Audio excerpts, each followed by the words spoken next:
Special کہانی کے ناظرین السلام علیکم۔ باپ کی اپنے بیٹے کو نصیحت۔ نمبر 1، سگریٹ نوشی سے بچو۔ نمبر 2، بیوی کے انتخاب میں بہت دور اندیشی سے کام لو کیونکہ تمہاری خوشی یا غمی کا دار و مدار 90% اسی پر ہوتا ہے۔ نمبر 3، بہت سستی چیزیں مت خریدو۔ نمبر 4، بچوں کو اپنے مزاج اور پسند کے مطابق جینے دو، انہیں بالکل اپنے جیسا بنانے کی کوشش مت کرو۔ نمبر 5، تنقید کرنے والوں کے پیچھے پڑ کر اپنا وقت برباد مت کرو۔ کسی سیاستدان پر کبھی اندھا اعتماد مت کرو۔ نمبر 7، جب کسی سے گاڑی ادھار لو تو پورا تیل بھر کر ہی واپس کرو۔ نمبر 8، موبائل کہیں تمہاری زندگی کے خوبصورت لمحات میں خلل انداز نہ ہو کیونکہ موبائل تمہاری اپنی راحت و سکون کے لیے ہے نہ کہ دوسروں کی۔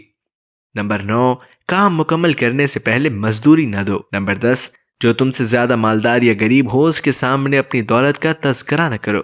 نمبر 11، دوستوں کو قرض دینے میں محتاط رہو کیونکہ ممکن ہے قرض اور دوستی دونوں سے ہاتھ دھو بیٹھو۔ نمبر 12، مخاطب سے اس کی تنخواہ کے بارے میں مت پوچھو۔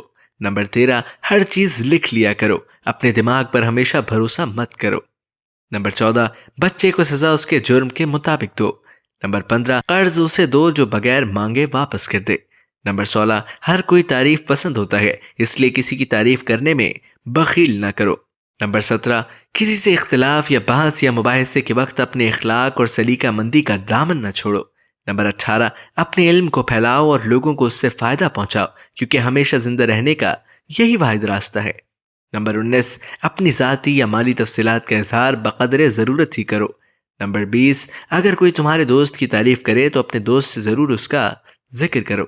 نمبر 21، اگر کوئی تمہارے ساتھ بدسلوکی کرے تو تم اس کے بچے کے ساتھ احسان کر کے اسے سبق سکھاؤ۔ نمبر 22، شادی اس سے کرو جو مال و دولت میں تمہارے برابر یا تم سے کم تر ہو۔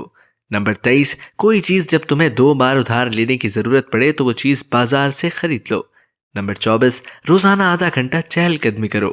نمبر 25، تمہاری گھڑی وقت سے 5 منٹ آگے رہنی چاہیے۔ نمبر 26، تسنا اور بناوٹ سے دور رہو۔ نمبر 27، معمولی چیزوں میں بحث و تکرار مت کرو۔ نمبر 28، جہاں بھی رہو وہاں اپنا اچھا اثر چھوڑنے کی کوشش کرو۔